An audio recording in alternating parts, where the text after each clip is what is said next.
तो जब हम हमारे प्रोग्राम को कंपाइल करते हैं यूजिंग द जावा कंपाइलर, तो कंपाइलर उस जावा कोड को बाइट कोड में कन्वर्ट करता है और स्टोर करता है डॉट क्लास फाइल में।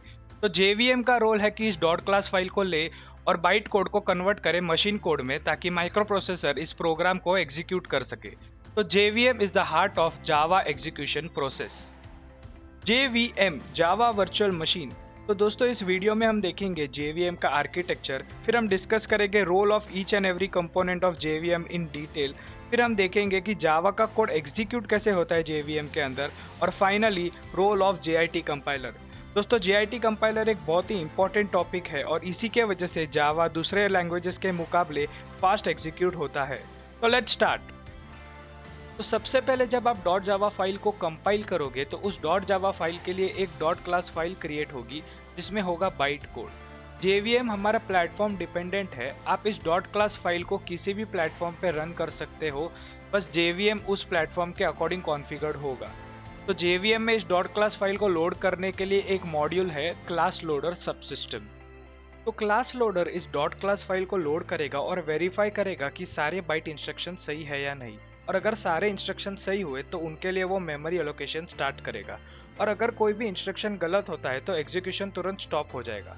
तो इस मेमोरी को हम कहते हैं रन टाइम डेटा एक्सेस या run time data area.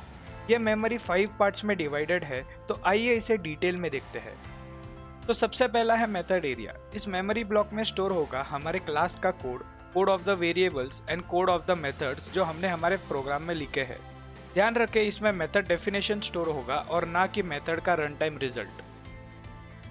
Next है हीप मेमोरी। तो जब भी आप किसी क्लास का ऑब्जेक्ट क्रिएट करते हो तो जेवीएम उस ऑब्जेक्ट को हीप मेमोरी में स्टोर करता है। तो जेवीएम किसी भी क्लास को लोड करते समय मेथड और हीप एरिया पहले से ही क्रिएट कर देता है। इसी तरह हमारी स्ट्रिंग पूल जो है वो भी हीप मेमोरी में ही स्टोर होती है। तो अगर आपको स्ट्रिंग पूल और स्ट्रिंग इम्यूटेबिलिटी का कंसेप्ट नहीं पता हो तो check the link in description after the video. जब भी जेवीएम किसी मेथड को एग्जीक्यूट करता है तब उसे डेटा और रिजल्ट्स को स्टोर करने के लिए एक सेपरेट मेमोरी की ज़रूरत पड़ती है। तो ये मेमोरी है जावा स्टैक्स। तो Java stacks are memory areas where Java methods are executed. तो for each method JVM separate thread या प्रोसेस यूज करता है। तो हर बार जब एक थ्रेड क्रिएट होता है तो उसके साथ न्यू जावा स्टैक भी क्रिएट होता है। और अगर आपको कभी स्टैक ओवरफ्लो एरर या आउट ऑफ मेमोरी एरर या एक्सेप्शन आया होगा तो वो इसी जावा स्टैक के वजह से आता है। उसके बाद है PC registers, program counter registers, जो आपने सी प्लस प्लस और माइक्रो प्रोसेसर्स में पढ़ा होगा। तो ये सिमिलर कंसेप्ट है। तो इस मेमोरी में मेथड्स के करंट इंस्ट्रक्शंस का एड्रेस स्टोर होता है।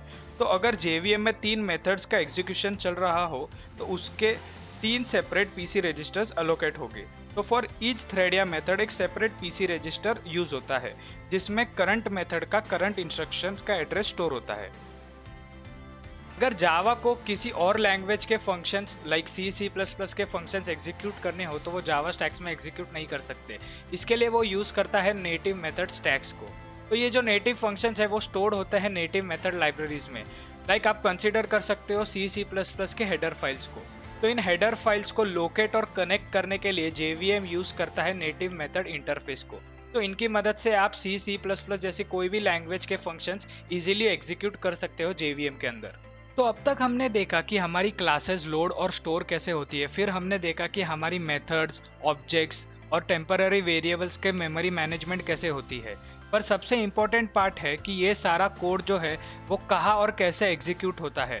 तो इसका आंसर है हमारा एग्जीक्यूशन सिस्टम, जिसमें 2 इम्पोर्टेंट पार्ट है। पहला है इंटरप्रेटर और सेकंड है जेआईटी कंपाइलर। यूजुअली आपने देखा होगा कि किसी भी लैंग्वेज में या तो इंटरप्रेटर का यूज होता है या तो कंपाइलर का यूज होता है, पर जावा में दोनों interpreter as well as compiler का यूज होता है, और इस टेक्निक को हम बोलते हैं एडेप्टिव ऑप्टिमाइजर। तो आइए इसे डिटेल में देखते हैं। अभी हमने देखा कि हमारे एग्जीक्यूशन सिस्टम में 2 कंपोनेंट्स हैं, एक है इंटरप्रेटर और सेकंड इज जेआईटी कंपाइलर। तो हमारे जेवीएम का टास्क है कि वो बाइट कोड को मशीन कोड में कन्वर्ट करे ताकि माइक्रो प्रोसेसर उसे एग्जीक्यूट कर सके, क्योंकि माइक्रो प्रोसेसर को बाइट कोड समझ में नहीं आता, उसे सिर्फ मशीन कोड ही समझ में आता है।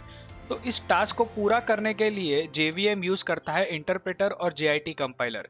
यूजुअली कोई भी लैंग्वेज में या तो इंटरप्रेटर यूज होता है या तो कंपाइलर यूज होता है, पर जावा में हम दोनों का यूज करते हैं साथ में। तो इस टेक्निक को कहा गया है एडेप्टिव ऑप्टिमाइजेशन। इसे एडेप्टिव ऑप्टिमाइजेशन क्यों कहा गया है जानेंगे एक एग्जाम्पल से। कंसीडर कीजिए बाकी लैंग्वेजेस के तरह हमारे पास सिर्फ इंटरप्रेटर है और कंपाइलर नहीं। तो interpreter line by line code को एग्जीक्यूट करता है। तो अगर हमारे पास प्रिंट ए इस इंस्ट्रक्शन को हमें एग्जीक्यूट करना है, तो प्रिंट ए इस बाइट कोड को इंटरप्रेटर रीड करेगा from memory and machine code में कन्वर्ट करेगा और फाइनली माइक्रो प्रोसेसर इसे एग्जीक्यूट कर देगा। तो अज्यूम करते हैं हमें इस ऑपरेशन को एग्जीक्यूट करने के लिए 2 नैनो सेकेंड्स लगे। अब इंटरप्रेटर फिर से मेमोरी में जाएगा और नेक्स्ट इंस्ट्रक्शन को रीड करेगा, जो कि एक लूपिंग स्टेटमेंट है। इसका मतलब इंटरप्रेटर को 10 टाइम्स प्रिंट ए स्टेटमेंट को बाइट कोड से मशीन कोड में कन्वर्ट करना होगा। तो पहली बार प्रिंट ए को रीड और कन्वर्ट करने के लिए उसे 2 नैनो सेकेंड्स लगे। तो ऐसे ही 10 टाइम्स अगर उसे रीड और कन्वर्ट करना है तो उसे लगेंगे 20 नैनो सेकेंड्स। यहाँ आप देख सकते हो कि इंटरप्रेटर एक ही इंस्ट्रक्शन को बार बार कन्वर्ट कर रहा है। तो ये एक बहुत ही इनएफिशिएंट ऑपरेशन है। तो इस ऑपरेशन को एफिशिएंट बनाने के लिए JVM यूज करता है JIT कंपाइलर। तो सबसे पहले JIT कंपाइलर प्रिंट ए को मशीन कोड में कन्वर्ट कर देगा, जिसको लगेंगे 2 नैनो सेकेंड। फिर इस मशीन कोड को मेमोरी ब्लॉक में स्टोर कर देगा और इसको भी लगेंगे 2 नैनो सेकेंड। अब क्या होगा कि माइक्रो प्रोसेसर 10 टाइम्स इस कोड को मेमोरी से रीड करेगा और डायरेक्टली एग्जीक्यूट कर देगा।